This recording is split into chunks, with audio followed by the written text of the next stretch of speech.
I'm John. I'm Rob, And this is the Mint One Podcast. where we talk all things Web3 and the rise of blockchain gaming. So Rob, this will be our 78th episode of the podcast, but how do you start one?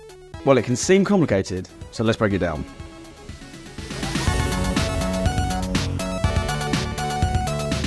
Okay, before we get into it, if you're on YouTube, like, comment, and subscribe. If you're on Apple or Spotify, a 5-star podcast would be fantastic. You can follow us on Twitter at Mint1Pod. Rob, 78 episodes in. We're going for almost 2 years at this point. I don't think we've ever told our origin story of why we actually started this thing, have we? I don't even know how much of it I can remember.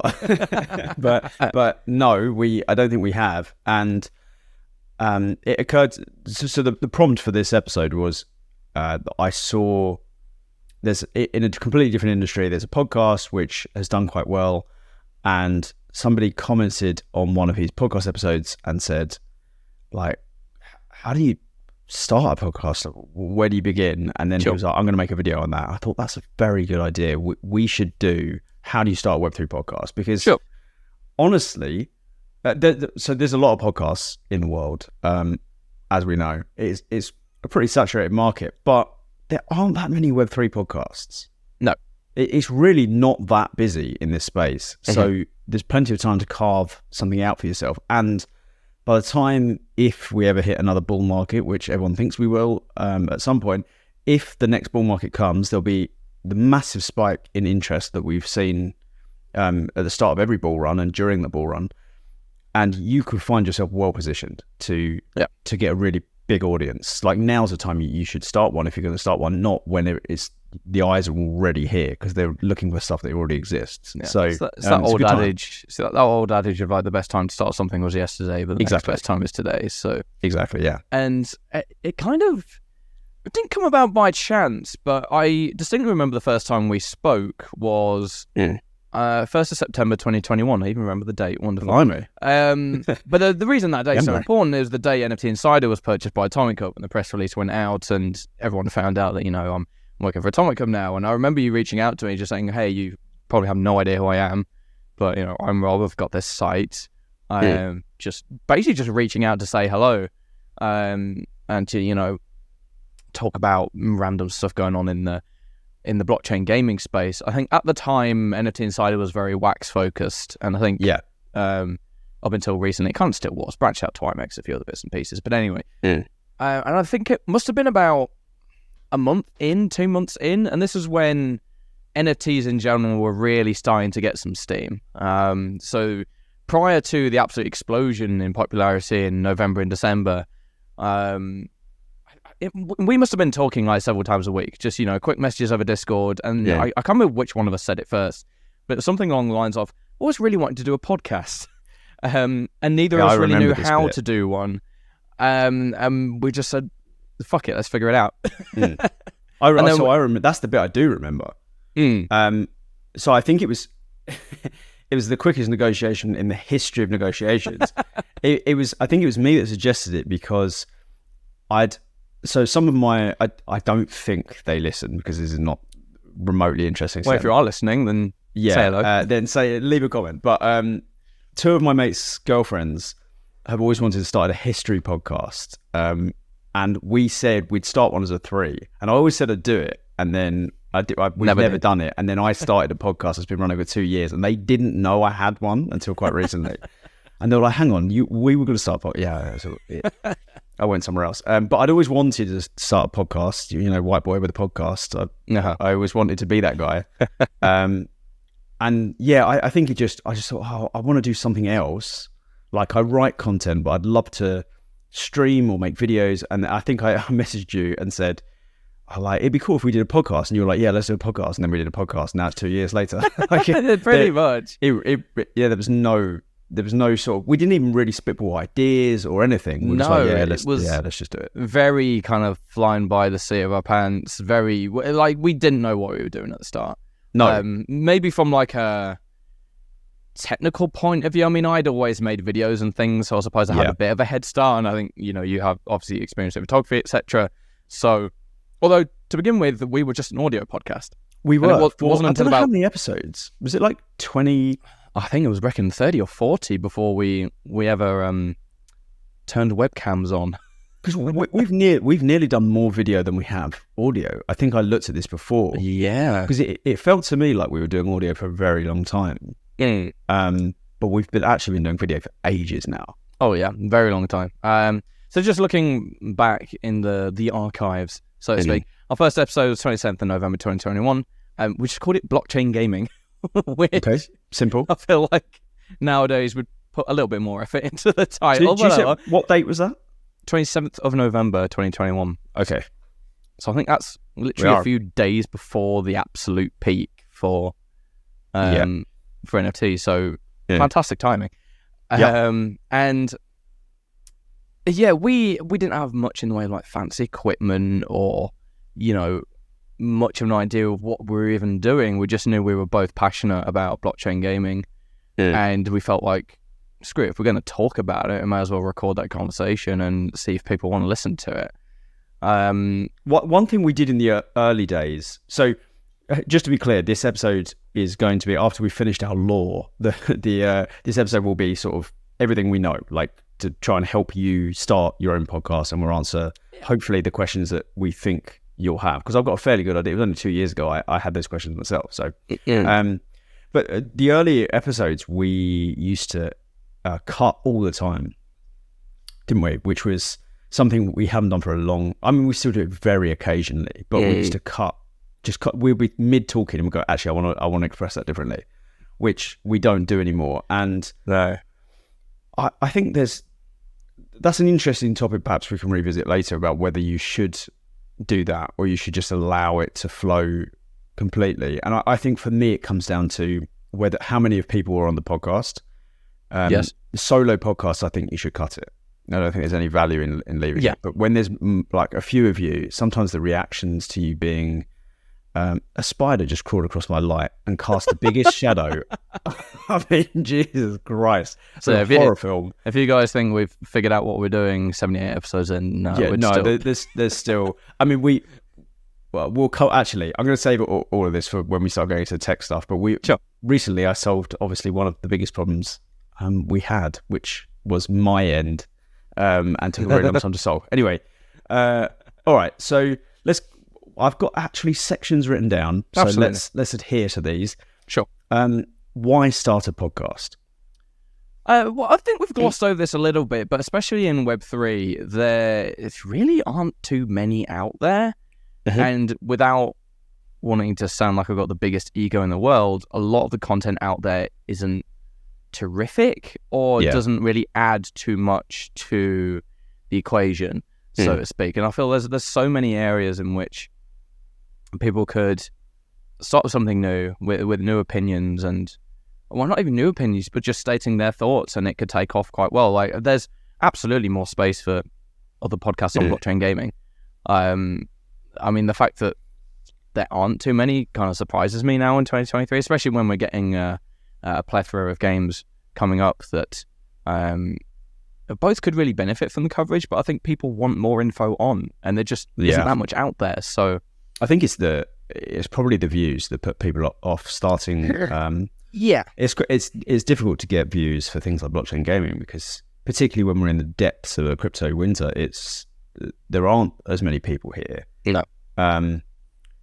So I think my reasons for starting a podcast, or why I think it's valuable to start a podcast, there's a few. So firstly, you establish it. Like, I don't like talking about people as brands.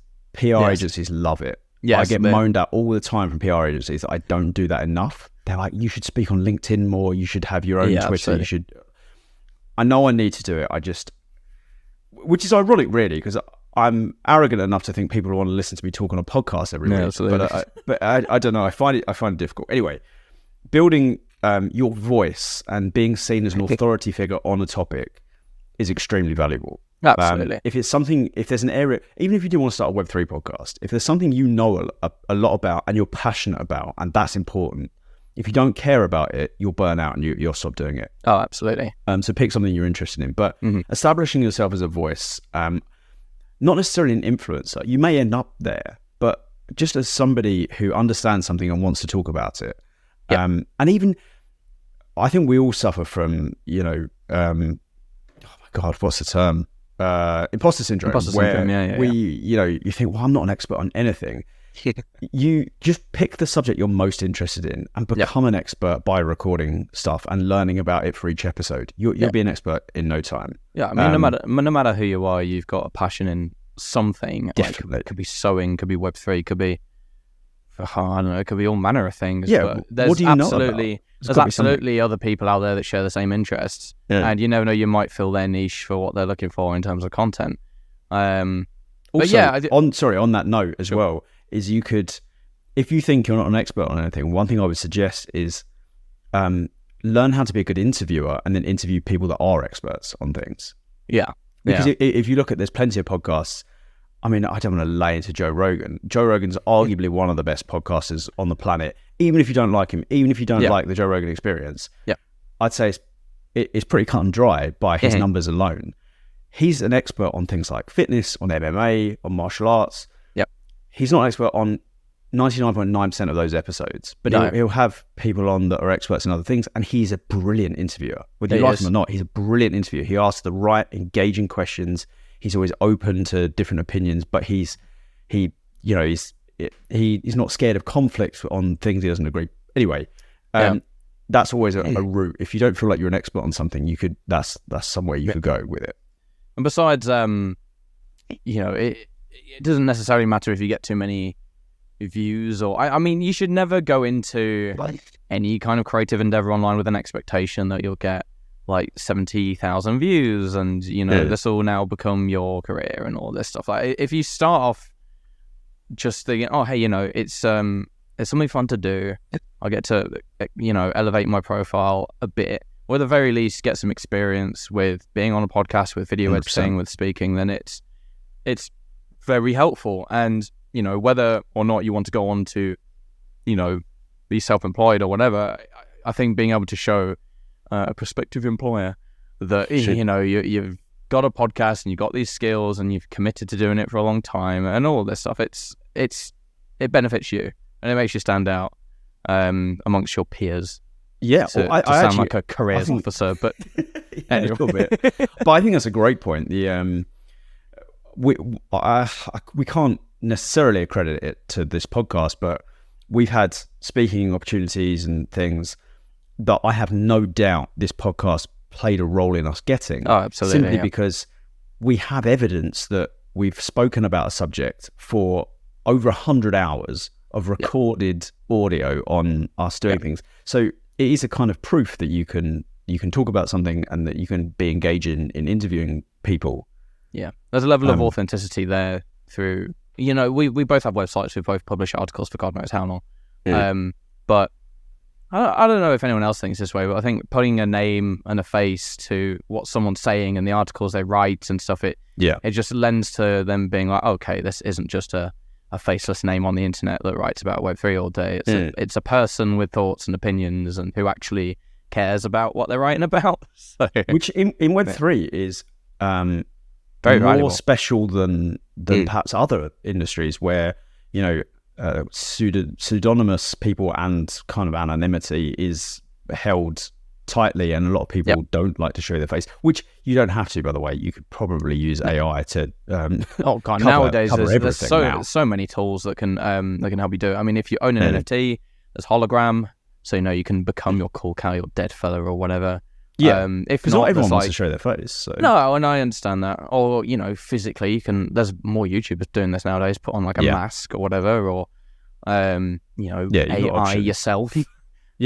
Plenty of ways to go. So there's one more thing I want to say on why start a podcast. Do you know who Rory Sutherland is? Yes, I have one of his books. Is it one of the Alchemy? It is the Alchemy. Okay, so I am rereading the latest one in the Alchemy series about original thinking. Anyway, for some reason, the second read, I've engaged with something completely different. And the thing I've engaged with is what he calls intangible marketing. So we get obsessed, and you and I are 100% in this camp. I mean, I know I am. We get obsessed with analytics.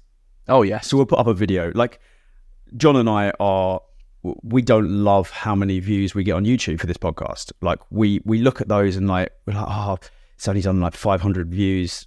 I feel like we could even in this niche we could get more than that. Like we obsess about analytics, even though we've across all platforms, the podcast has done pretty well. I mean, Listen Notes ranks us as top 10% and top 15% most shared on Spotify and so on and so forth. But no, we've been on a few lists as like one of the top Web3 podcasts, which is exactly.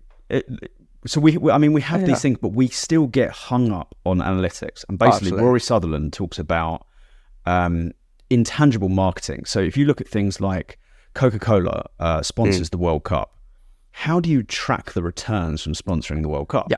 It's very, very difficult. And Chanel, this is Rory Sutherland's example, Chanel often does art exhibitions and fashion shows. It's nothing to do with selling perfume. No. But it helps build the brand. It helps build trust. It helps do all these things. When you look at starting a podcast, I would look at it as an intangible marketing effort for you, where yes, you should enjoy it. Obviously, that's number one. But number two is you should have it as like this intangible marketing thing where you don't really know if you'll ever monetize it. Like we still haven't monetized it. We're nearly 2 years in, but we still haven't monetized Mint One. I mean, we have in a roundabout way, I guess, monetized it in a few ways, but not really. So we certainly don't own directly from it. But that's kind of, it was never the point. The point was to just build this podcast and do, because we liked it and we wanted to talk about the subject and we thought it'd be interesting. We'd meet interesting people and it's fun like that. But it's also this intangible marketing where the analytics don't tell the full story. It acts as so many things. So as John said, like you'll look at analytics, but don't go into it thinking I want 100,000 views or I've failed, or I want to make 10 grand a month from this or I've failed. You may end up there, but just treat it as this. If you're looking from a business perspective, treat it as just another weapon that is infusing the other things you do rather than a product in its own right. It's helping develop you as a voice. It's helping, social proof and putting you out there. That would be my final point on that. A lot of kind of larger YouTubers talk about this. Is there's a point where they're growing, where it kind of switches from being this is super fun and I want to do this all the time to, what can I do to get this particular analytic up better, and then it kind of pollutes the content. But I think the truth with all kind of big YouTubers, they all started because it's a passion and they want something they want to share with the world. I think getting into it with an expectation that you're going to do well is just not a great idea. But anyway, I think we've covered why you would start one. So for those of you that may want to start one, let's get into equipment. So when we started with episode 1, your audio was actually decent. Mine sounded dreadful. I don't know if you've gone back to this. No, I don't remember that. So it was. I thought we had the same microphone, didn't we? We did, but my mic was like above my left-hand monitor, so it was a good 2 foot away, and it wasn't great. But you don't need expensive audio equipment to create a podcast or any content online, really. I mean, way back in the day, people were making YouTube videos like with no audio content, and if you want to go that route, make some YouTube videos, and screw it, you don't need your voice in it. But I mean, we're talking specifically about podcasts. So my first YouTube video was in 2010 using a headset mic that cost about $5, and it wasn't the best in the world, but it was legible. People, I don't think your audio quality is like terribly important when you're starting out. I think as you progress, people would like it if you don't sound like a toaster, because there's an air of professionalism about it and taking it seriously and creating the best content you can, which hopefully will bring more people in, etc., etc. But to start off, anything you can use any audio equipment, and if you can download OBS for free and set up a boatload of OBS filters, and you'll have decent sounding audio nowadays. So we'll come back to it. It's a part of, we're going to go over, I've got the list here. We're going to go over audio equipment, then video equipment and advanced equipment, lighting for video, obviously, then software and services we use, and then some tips and tricks. In the software and services, we'll revisit how you can clean up audio and make your audio better, no matter what absolutely. microphone. We'll just come back to that. But so the basic audio equipment, I'd say if you were going to buy anything, obviously a microphone would be the best first investment for a podcast. For a podcast, But you don't need to spend that much. So the microphone we still use, the microphone we've used for 2 years so we've got the same microphone. It's you broke this down somewhere. Rode NT USB. NT USB, yeah. So I really like Rode, which just means red, by the way. That's what it means. Red, yeah. Learn something new every day. So Rode I've had some experience with them from my other work in the photography field. I have a shotgun Rode mic, which actually I recorded my first ever voiceover with, and it sounded shit because I had the same mistake you did, because I thought, it's a shotgun mic, I don't want it too close to my mouth, so I put it on the table in front of me, and it's just dreadful. Anyone who's watched that episode that we recorded at Gamescom 2022 will kind of know what you mean. So if you're going to do stuff like that, get a lav mic, lavalier mic that clips onto your collar. I think Rode's lav mics are like the little pin lav mics I have are pretty cheap, and I'm pretty sure you can connect them to your phone. You can. How much were these? These were, I think, I'm going to Google it, but I think these were about £130. Yeah, they've probably gone down a little bit. Let's have a look. I probably should have researched it before the pod, but that's all right. We can Google on the flight. So £139. £139. Yeah, and it comes with the stand, which neither of us using. We're using boom arms, but the stand, I did use a stand for a while. Just in front of my desk. You don't need a boom arm or anything fancy to begin with. I mean, it does help. Does help with mic placement and all that, but we'll get onto that. Well, that's kind of the advanced. For the longest time, I think YouTubers and podcasters that were starting out were just using those blue snowballs. Yeah, they're quite expensive though. I looked back in the day they were quite. Well, I don't think they've come down that much. I remember looking at them a while back. What is it? The Yeti. What's it called? Well, looking on Amazon, they're currently £50. Oh, okay. That's much better. Yeah. It's Blue Yeti. I was thinking. Blue Yeti. Oh, yeah. So they're a little bit more expensive. There's a whole bunch of peripherals brands creating their own like mini microphones now. Yeah. I mean, microphones have got very, very good. They can pick up. I mean, you don't need to spend a fortune on microphones. I know all of the top podcasters use the same microphone, but there's I don't know if you remember his name. There's a podcaster in the UK, is an English guy, mega famous, but I can't think what he's famous for anymore. He was either a broadcaster or a writer or something, but he's got a podcast where every single day he records an episode, and he records it while he's on dog walks. I can't remember who it is. I'll find him and then we'll link it, but there's evidence for you. He's got a massive podcast and he just records it while walking his dog, so he's outside. So you can don't overthink the mic. Don't look at some £500 mic that all the top YouTubers are using and think, if I want top quality audio, that's what I need. No, especially because when you're starting out, you might do 2 episodes and then realise this isn't for me, in which case you've spent a stupid amount of money on a mic and probably some other stuff if you're getting the mega expensive mics for not much reason. There's not much point. No, you can buy any old thing, honestly, and you can fix it up in software, which we'll get onto later. Should we add headphones into basic quickly? Yeah, you really don't need anything complex at all. If it's just a solo podcast, you can probably get away with no headphones. But if you've got someone else, wear headphones. John and I have had the problem before where we've had our sound too loud and the mic starts to pick up each other's voices through our own headphones. Well, you're using closed back headphones, right? Yeah. Yeah, I'm using open back. So every time you speak, the audio comes through this big thing here. Yeah. If I'm close enough to the mic, it goes into the mic and sounds all weird. So yes, and when you're doing post-processing, which we'll come to to improve your audio quality, that is a nightmare to fix. There's 2 things that are an absolute fucking nightmare to fix. That's one of them, and the other one's echo. But we'll come back to that. Yeah. But yeah, headphones are useful. I would recommend them. That's why we're always wearing them. I think I'll quickly add like basic video in here to segue us into the next section. When I started, we started this podcast without video for about 30 episodes, so you don't even need video to get views, quite frankly. And to be fair, 100%.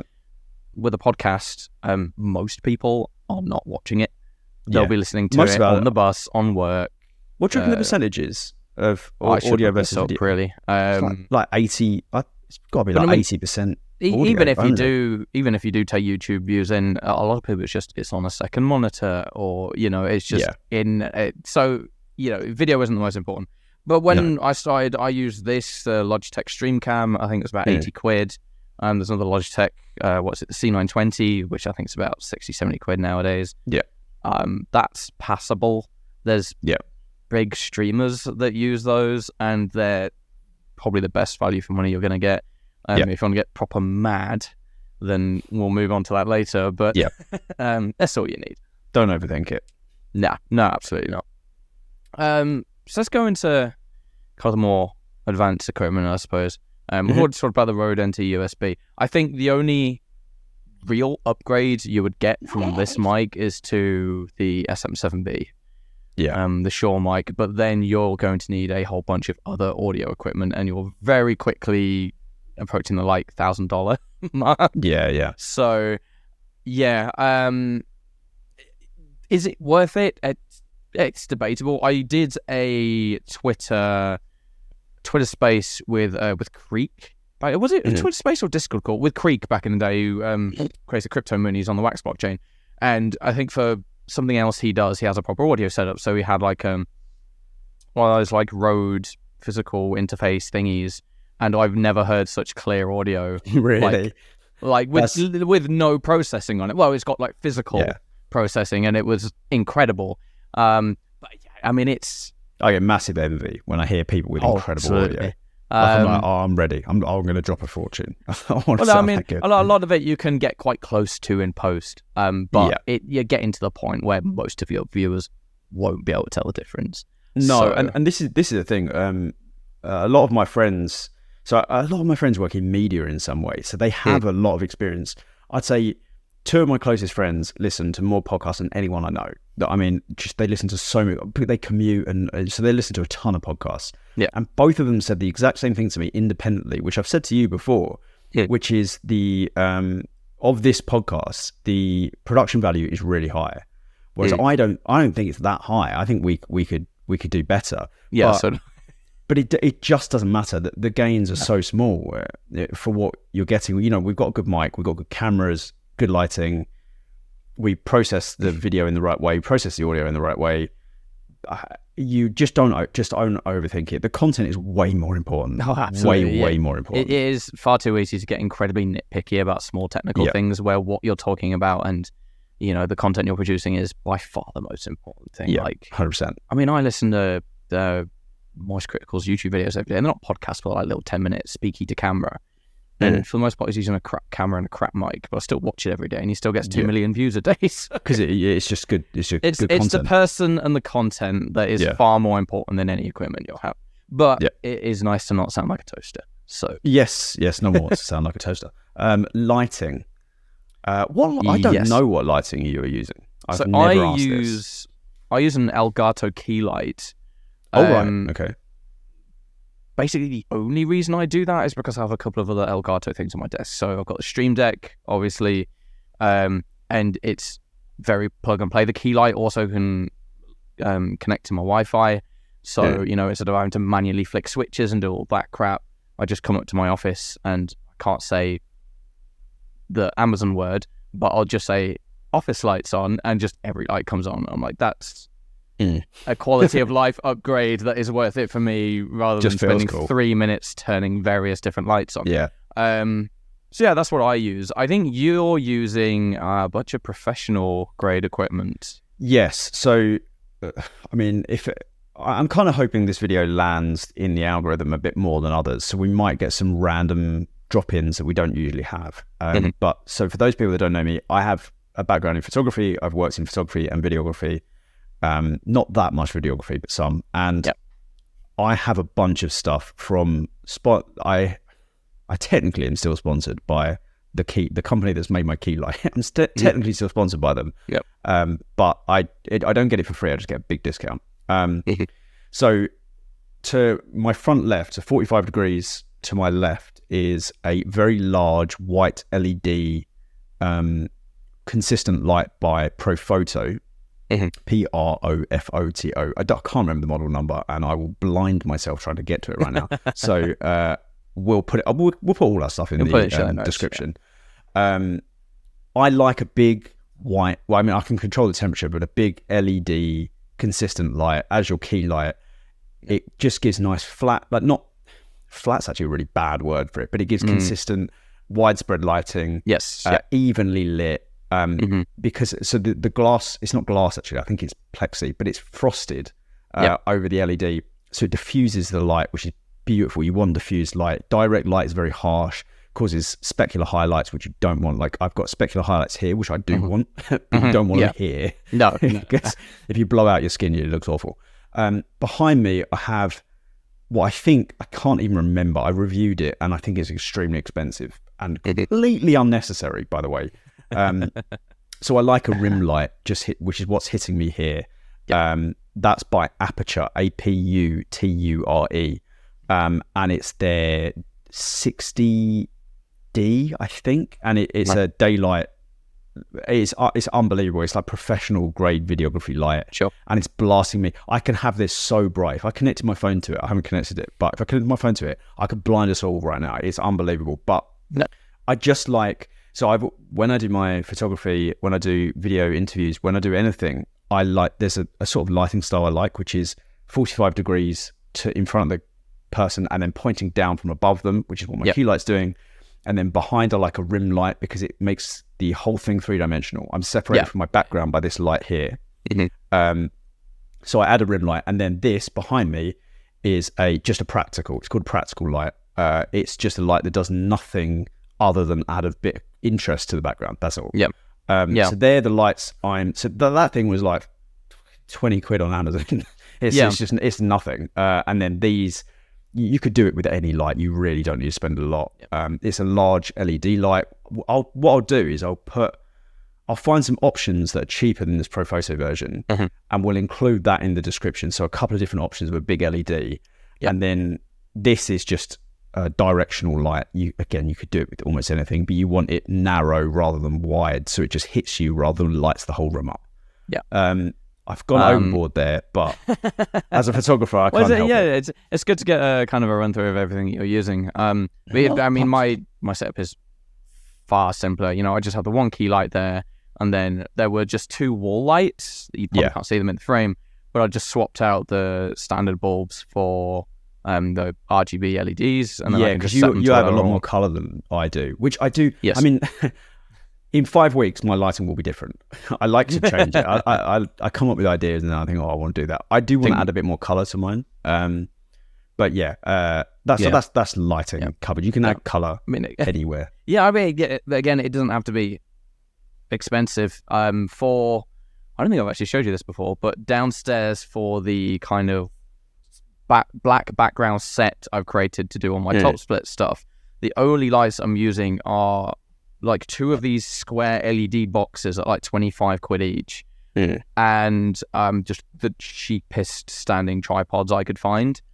And they're impressively bright, and it's pretty good for the price. Like when I got into it, I thought, oh god, I'm gonna have to spend like 400 quid on lights, but no, I've spent like 50 quid. You can get away with decent. Light is light. I mean, absolutely. You don't get better light, you just get brighter light and more control. You've just made me think of a good point actually. So this is called the Aputure MC.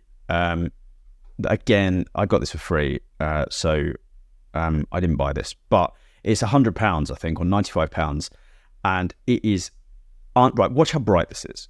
Okay, like this is a little tiny LED. That's so unreal. If I put that above me like there, it's off camera. That's lighting me. And it's tight. Look how small it is. Plus, look at these. It's got all these different effects. This is so childish. Right? We're just nerding out on lights now. Yeah, so it's got how do I get to it? I can't remember how to get to it. It's got these different modes. that allow you to do fake. I can't remember how to do it. Or like ambulance and police car. Yeah. So yeah. I like to wind Liz up, my girlfriend, where I will sometimes just put the police one on the outside of the like the window. And there's police outside. But yeah, so these are, I mean, so small, so. I mean, look how bright that is. That's ridiculous. That's crazy. And the battery on this, you don't need it plugged in, and the battery will last 2-3 hours on full intensity. It's unbelievable. So yeah, lights, you can get cheaper versions of this, but and it's got a little magnetic thing on the back. You could just, I mean, that's so good. That's so good. Yeah. So good. So yeah, don't overspend on lighting. No, absolutely. And you really only need one light so long as it's bright enough. Like, I don't need the lights behind me. I could replace the Elgato one for just some cheap stuff. I could replace the Elgato one for something cheap on the stand, and yeah, I mean, 45 degrees and you're done. Like that, I guess that's the one rule about lighting. Please do not have it directly ahead of you, just like flooding your face with light. Like, just 45 degrees, 45, and you're golden. So 45 to your right or your left, and then put it above you. Actually, 45. Put it above you by about 45 degrees. Yeah, definitely. And above. then tilt it down at you 45 degrees. And you're sorted. It will look good. You're sorted. Awesome. Cool. I noticed we didn't talk about video much, because obviously I upgraded from this 80 quid stream cam. What are you using right now? I'm going to sound like the most spoiled shit. So I'm using the new Panasonic Lumix S5 II. Again, I didn't pay for it. So you don't need this. So I have a lot of cameras as a photographer. Yeah. I was sent to Japan to review this before it launched, and they just let me hang on to it. It's a brilliant camera. Lumix is so underrated when it comes to video. So I was using a Sony A7 III, and then I thought I'd try this because they actually have stream functionality built into this camera. Nice. So I tried it, and it was just generally better because my Sony wasn't meant to be used for streaming, which is essentially what this is. We record this live, so you don't need any of that. No, you don't. We both of us have gone terribly overboard with video. Yes, there's a lot of streamers just using like old camcorders and stuff now. It's ridiculous. I mean, so long as you can get a decent 1080 feed, doesn't even need to be 60 FPS really. No, 1080, 1080 30, and so long as it's not a blurry mess, you're probably fine. Yeah. I'm using the Sony A7 IV, which is it's great. Massively overkill. Yeah, it is massively over the top for just a webcam, but I use it to also do photography and videography stuff, so it ticks several boxes. But just honestly, for just video, you're fine. One thing I do want to quickly talk about. So I Googled this because I'm not going to be able to explain it enough in a brief amount of time. But settings-wise, if you are using a DSLR, if you are using a mirrorless, you want to aim for around 24 FPS, so 23.97 FPS, and then you want. You know what? I'm not going to go over all the settings because it would just be stupid. But don't be fooled into thinking 100 FPS is really good. No, it's not a game. The FPS normal TV is shot at below 30 FPS. Yes. So it depends on what the series is, but some are 29.97, some are 23.97. They're all less than 30 FPS. So don't think more FPS is better. It isn't. No, it will not make things look smoother. In fact, if you go too high on FPS, it looks weird, and nobody's really sure why it looks weird, but it just looks weird. You start getting to that uncanny valley kind of area. I mean, there's a reason all films are shown in 24. Exactly. Do you remember that the first Hobbit film, Desolation of Smaug, and they made a big deal out of the fact that they were doing a 48 FPS like high frame rate version, and everyone hated it. Yeah, it just looked wrong. It just looks. You're so used to looking at a certain frame rate. There's some science behind it. I can't remember the science, but just don't be tricked into thinking that'd set you apart. It won't. It will just look weird. Also, look up the rule of your shutter speed and your frame rate and how they should interact. That's really, really important. If your shutter speed is too fast or too slow, it doesn't matter that your frame rate's right, because it will be weird. Now, no, you're like I'm you're going to shooting an action movie. Exactly. I'm going to quickly point out, I said earlier about we only just figured something out that went wrong. Yes. So I'm going to tell this story very, very quickly. If you look at every episode before 3 weeks ago, you'll notice that my frame rate looks a bit weird. It's a little bit off. It's like it's got a few extra frames here and there. It just didn't make sense. So this problem I couldn't solve. I spoke to the most knowledgeable people I know in the photography industry, and these people are knowledgeable. I mean, they run major companies and stuff. They eventually said, you're going to have to speak to Sony. I was using my Sony at the time.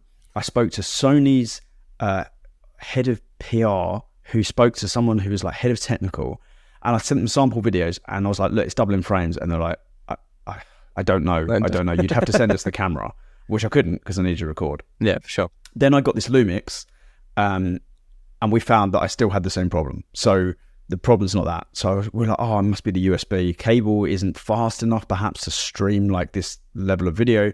Yeah. So I got the fastest cable on earth. Made no difference.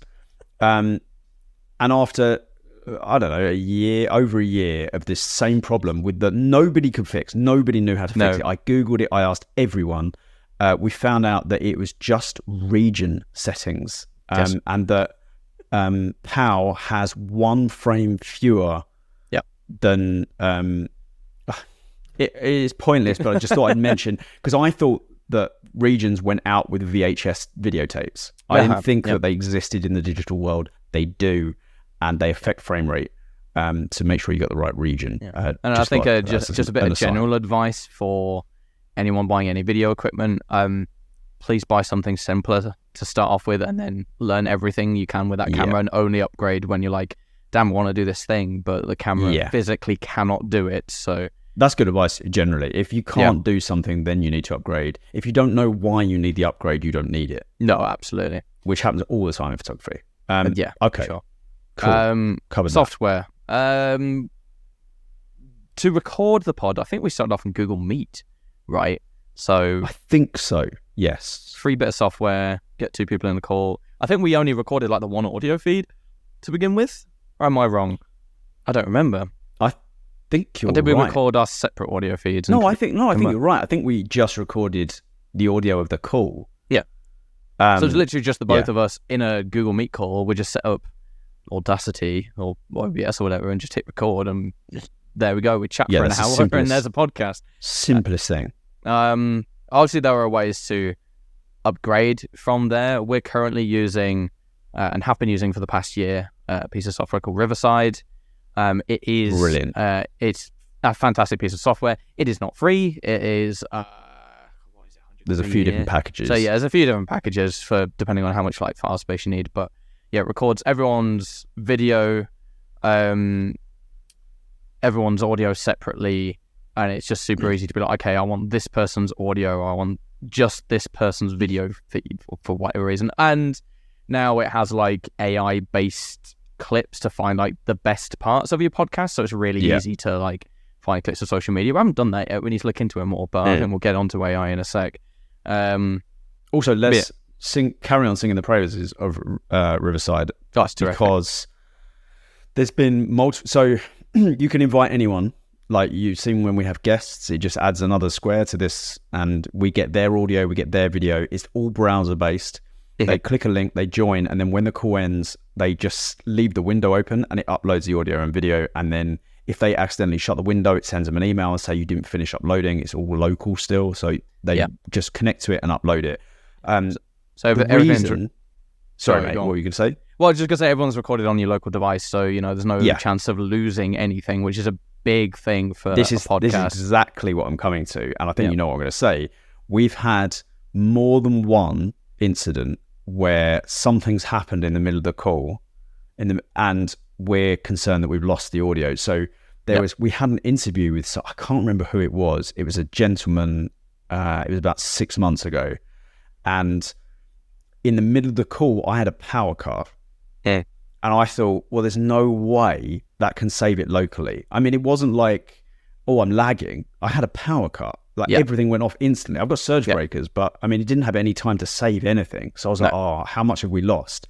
We lost nothing. In fact, we've had many problems and we've never lost a second of video or audio. Honestly, Riverside is the GOAT. And a lot of top podcasts apparently use it. I didn't realize this until recently. Yeah, I'm not surprised. Very popular. It's probably the best podcast tool I am aware of. It's brilliant. It's well so seamless. It's so easy. I remember that's actually why we got Riverside in the first place, is because we had a guest was like, well, we can't really do this on Google Meet because I need something that's going to record separate audio tracks, and Riverside came to the rescue, and it's and separate audio tracks comes in handy often. Oh, absolutely. You don't realize, but sometimes one person's having a problem, and if you combine the audio into one track and you have no way of separating it out, it can be really difficult to fix that thing without affecting the other person's audio. So it's brilliant for that.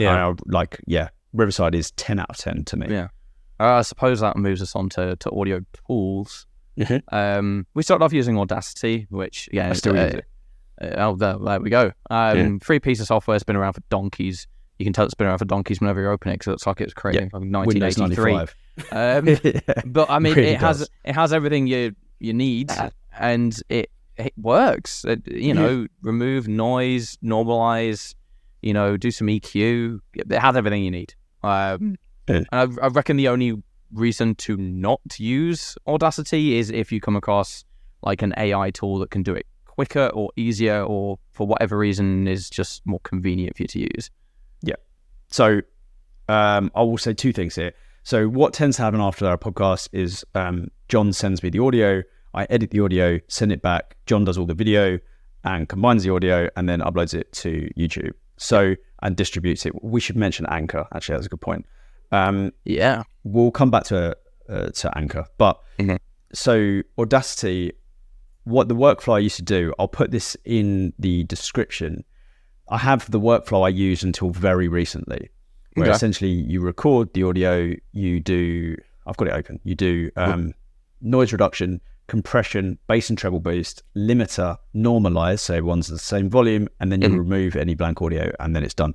I'll paste the guide I used for that because I had it in my favorites. Nice. Now I use a bit more AI. So I still do the noise reduction in Audacity, and if John or I, because we don't have any set distance from a mic, we move our boom arms all the time, we're moving around all the time.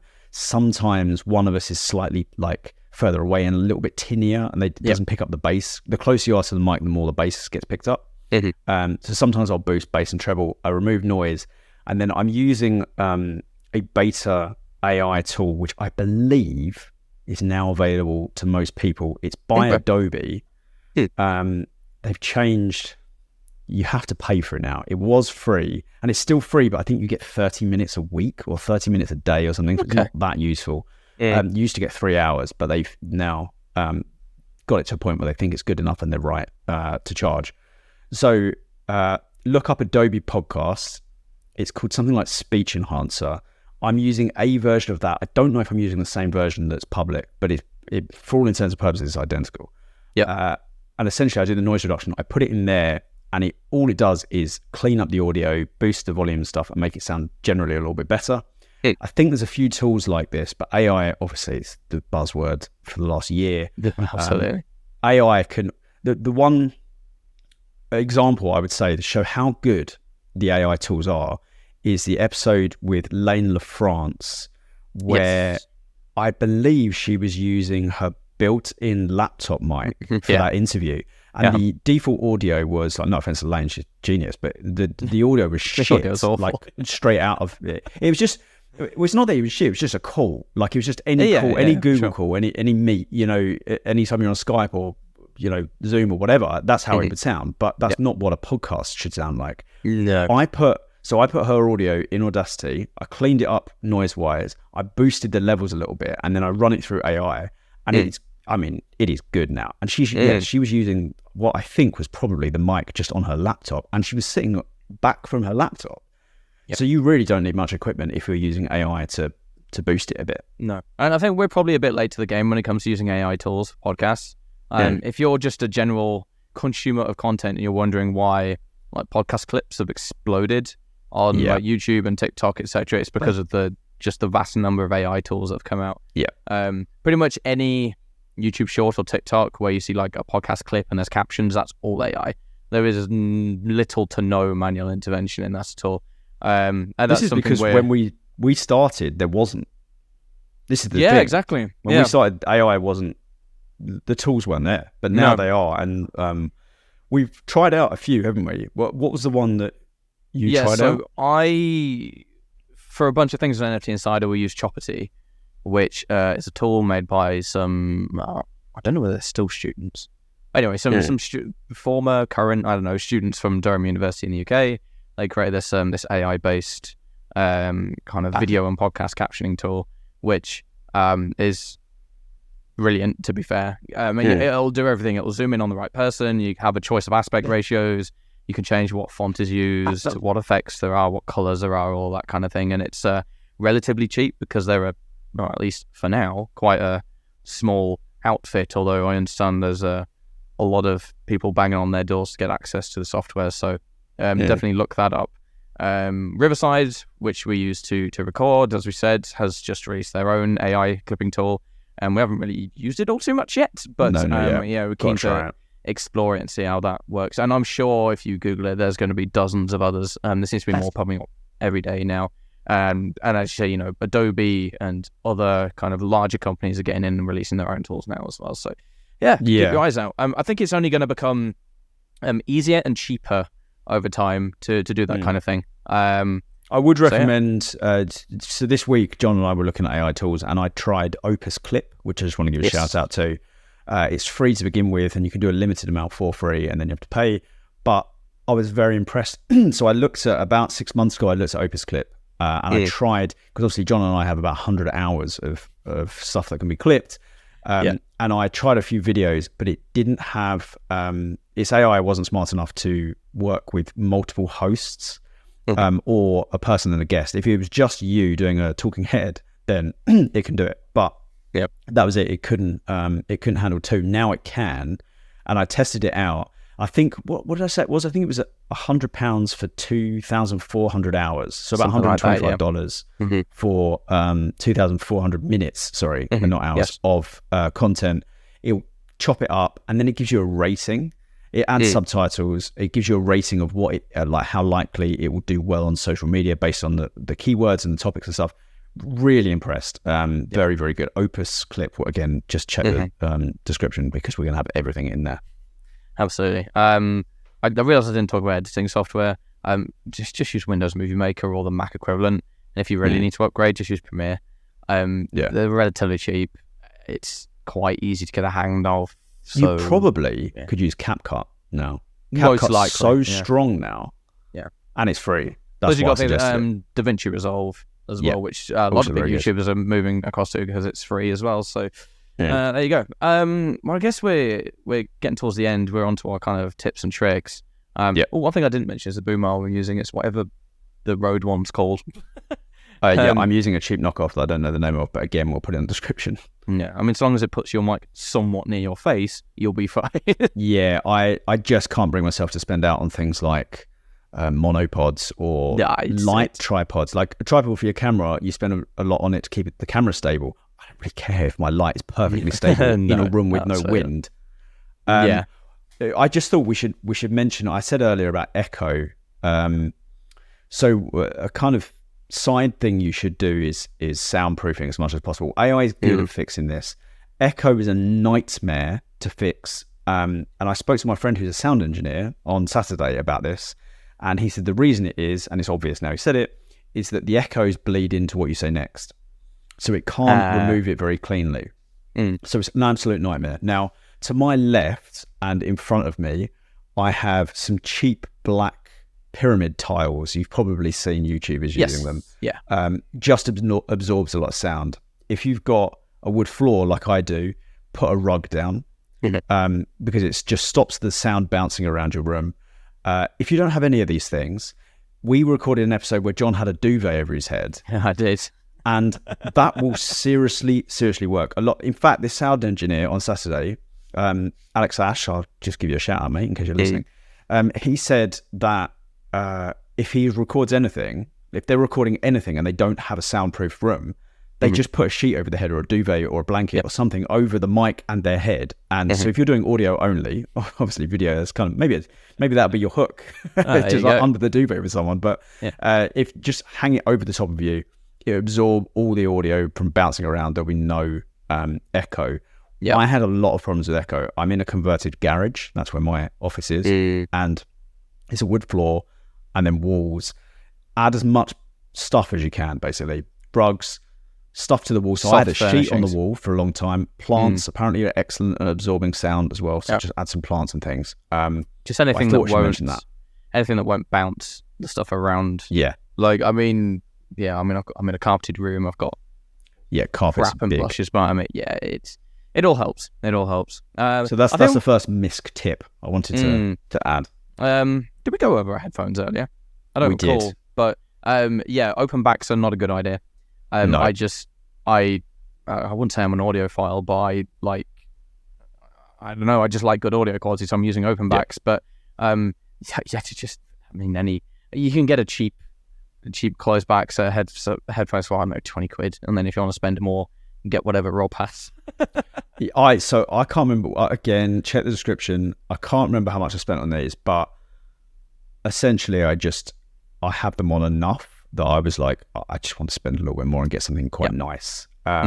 You don't need it. You can use, so I was using a gaming headset. I was using a gaming headset backwards for about 6 months. Do you remember? Because it had a mic on here and I wanted to hide the mic. So if you look back at the old videos, I had a black and white Logitech headset and I had it backwards so you couldn't see the mic. But now I have, kind of audiophile headphones. Not really that far, but I think they're about £150 or something. But so not crazy. You can get way more than that. Yeah. But, I'm just not going to talk about how much my headphones were. Let's not go there.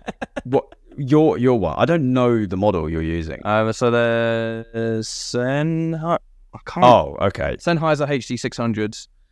So about 350 plus you need an amp to put them in. Don't bother. I mean, if you like good audio quality, go for it. But if you're just recording a podcast, really don't bother. Yeah, don't buy them for the podcast. You could use AirPods, which we have done before. Yeah, whenever we're away or doing anything, AirPods work fine. The last kind of key tip is just to record bits of silence so you can noise reduct easier. Yes, 10 seconds of, so before you start recording, just turn on the recording and don't say anything. Oh, I just punched my desk.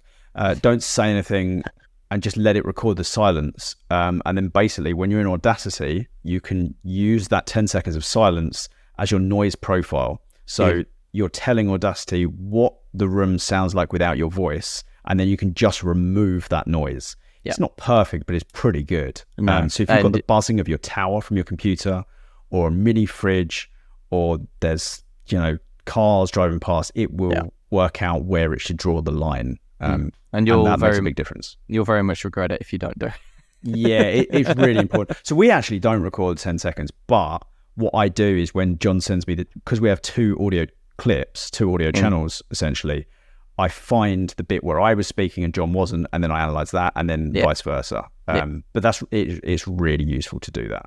Do you want to talk about Anchor quickly? Anchor, yeah. So I think Spotify's rebranded it to like Spotify for podcasts. It has. It's ridiculous. It has. But to upload your podcast, it just makes it super easy. Obviously, YouTube, we just go straight to YouTube. We use YouTube's tools for that. And for every other platform, we just use Spotify Podcasters, which you can basically use that one service to upload your podcast everywhere else. So that's how we get the podcast on Spotify, Apple Podcasts, Google Podcasts. I think there's options for like Pocket Casts and all sorts of other apps as well. And it just makes it super, super, super simple. So yeah, it's very good for distributing it. So yeah, it's a no-brainer. It is just the best tool to use. So yeah, you want your podcast on as many platforms as possible, just because you're casting a wider net. Yeah, it makes reading analytics more difficult, but well, it's actually very hard for us to tell our actual numbers. It's made it actionably more difficult now that Spotify for Podcasters isn't telling you Apple Podcast analytics. It used to show you everything, and now they're like, you don't need to know your Apple Analytics. You're on Spotify for Podcasters. Or you're on about. Yeah, so now we have to go around collecting data. But anyway, Yeah. Would highly recommend. Yeah. I think that's pretty much it for how to start your own Web3 podcast. I think this is a pretty thorough guide to doing it, both from like a technical point of view and why you should do it. And hopefully it's inspired some of you that are listening. And hey, if you feel motivated to go and start your own podcast, then I'm sure me and Rob would love to check it out. So yeah, absolutely. If you've already started one, leave it in the comments. Absolutely. On YouTube, and we'll, people will see it, and we'll try and promote you where we can. If it's any good. If it's rubbish, I'm not promoting you. Got to draw the line somewhere, haven't we? Oh, man. Nah, we'll do what we can. So there we go. Episode 78 of the MacLeod podcast is in the books. Rob, where can we find you? You can find me at tokengamer.io, which has had a full revamp now. I spent several days banging my head against that. It was just the website was getting slow, and we had it was brilliant at its time, but we just kept adding stuff, and it got to the point where it was just like an amalgamation of all the things we once wanted. So it wasn't actually very user friendly. The UX is pretty poor, and so we fixed that. It's now completely clean. It's clean as fuck. Like it is clean. I've removed almost everything.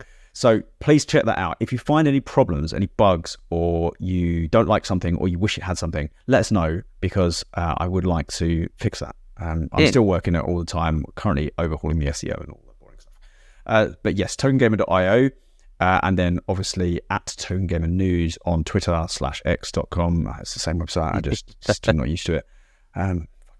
And then you can find me on LinkedIn, me personally, or Token Gamer. And finally, our app, which is still has all the latest blockchain gaming and emerging technology gaming news. Plus, it has all your Wax or Polygon analytics for your NFTs, accounts, tokens. Find out what NFTs have gone up, what have gone down. Most of them have gone down, but you never know. One of them might have gone up. I think that's everything for me. So, John, what about you? Cool. For me personally, it's at hydropowered, HYDROPWRD on everything. You can check out what I do away from Web3 at TopSplitGG on pretty much everything. Yeah, that's kind of it from me. Cool. Yeah, there we go. Episode 78, the MacLeod podcast is in the books. If you're on YouTube, like, comment, subscribe. Apple and Spotify, 5-star podcast review. And you can find us on Twitter at Mint1Pod. I've been making an effort to tweet more often, so there's actually a reason to follow now. I saw that. We've got some engagement, so it's all worth it. Thank you very much for tuning in, everybody, and we hope you tune in again next week.